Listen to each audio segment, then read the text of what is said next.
Hey everybody, welcome to the channel. Hey guys, we're your hosts, M and J, and today we're talking about issue 3 of the Wonder Twins. This comic still suffers from most of the issues that have been plaguing this run so far, but it does have one really strong element that makes it stand out from the last 2 issues, and that would be Gleek. If you don't know Gleek, he's the monkey that would hang out with the Wonder Twins, and he ends up being the best part of this comic, contrary to the cover of this book, which is very misleading. His character doesn't get caught up in some kind of cringy joke or attempt at satire or lecture, and because of that he's allowed to just be a character. Maybe it's because he's a blue monkey who can ride a bicycle, maybe they felt like it was already comedic, but it works in a comic book kind of way, and when you're reading a comic book that's kind of what you're looking for. But this comic opens with Jaina in class. Her teacher is lecturing about Greek mythology, and Jaina makes a joke the way a class clown would, which is something that someone who's described as being shy would never do. I'm not asking that she be Fluttershy, but some indication that she's shy would really go a long way. One of her classmates recognizes her as the girl who does the announcements, and they start chatting while the teacher is still lecturing. This would probably be a shy person's worst nightmare, being recognized for something you didn't want to do in the first place. But in this universe, shy apparently means extroverted. Jaina even comments about how it was supposed to help her self-esteem, but I don't think she really needed it in the first place. The girl introduces herself as Polymath, and with a name like that, you'd expect her to be some kind of supervillain, knowing comics. Jaina recognizes her father, Philomath, who is a Nobel Prize winner, so they'll probably be important characters from here on out. Polly asks Jaina if she wants to come over so they can work on a science project, but Jaina declines because she has to go to work. At the Hall of Justice, Superman congratulates the twins for their first successful mission, but Jaina isn't convinced. She mopes about Baron Nightblood, saying that taking him to jail just ruined his life and got a bunch of hockey fans killed. Although we disagree. In the previous issue, he said that he finally felt like he had the freedom to choose his own path in life, and apparently he chose the League of Annoyance. His evil plan wasn't even something he really needed other people to do. He just wanted to troll the Justice League online. He could have done that from his own home, but instead he let the League of Annoyance pressure him into going out and drinking blood like a vampire does. And that's what led up to his confrontation with the Wonder Twins. They were just responding to a vampire attack. If they hadn't intervened, then he would have just drained those 2 other people's blood. The one mistake they made was taking him to a regular jail. They should have taken him to some place that could actually hold a vampire. Instead, they brought him to Lexicon, who then put a recovering alcoholic vampire in the drunk tank. I guess he's still at Lexicon? Someone's gonna get sued. In any case, Baron Nightblood ruined his own life. I guess the drunk tank incident was supposed to make some kind of point, but it didn't really work. But anyway, back to the story. Jaina asks Superman how he can cope with all the world's problems, especially since he's an outsider to Earth. Although he was raised here since he was a baby, and he didn't even know he was an alien at first. So is it really fair to call him an outsider? He was Clark Kent before Superman after all, but I digress. Superman goes all waxing philosophical, saying that even people who were born on Earth are still outsiders, and that true power is looking at how messed up everything is and not going crazy. The book is trying to be deep, but is that really the lesson we're supposed to take away from this comic? I'm sorry, but I just don't feel bad for Baron Nightblood. He really needs to take responsibility for his own actions, and the comic really needs to understand that the fault lies with him too. Plus, that whole thing with Lexicon is honestly pretty ridiculous. In the meantime, Philomath is confronting Lex Luthor. Apparently, he's been working for Lex for some time because LexCorp was financing one of his personal projects to the tune of $10 million,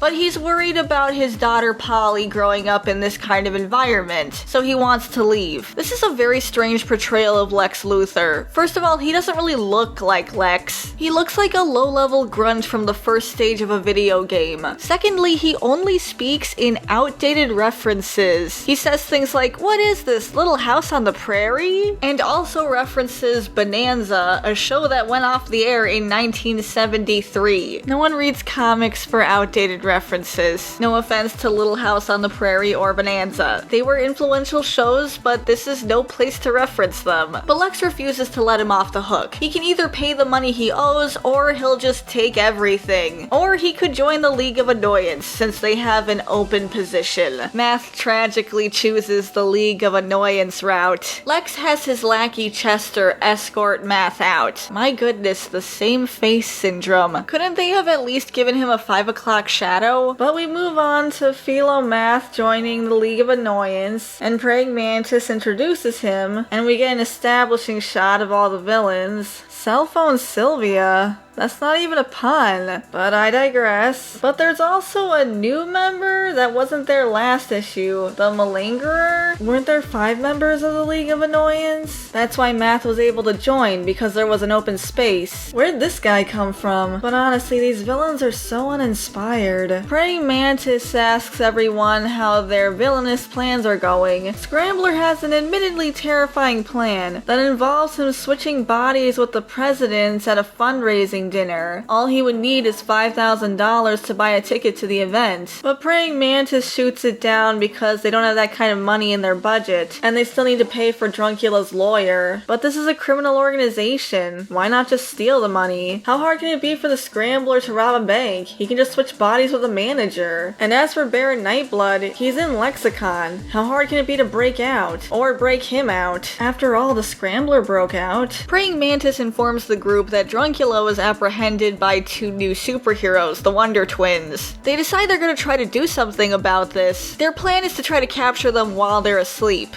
This is why superheroes have secret identities. The League of Annoyance was able to find their home address just by staying up all night doing some basic research. Regardless, it's good to see the villains being actively villainous, and coming up with a plan that they can all agree on and work together. Oddly enough, Scrambler doesn't see it that way. He has a big outburst calling them pathetic. I mean, they're the League of Annoyance. I guess that's kind of their thing, but now's not really the time to bring it up.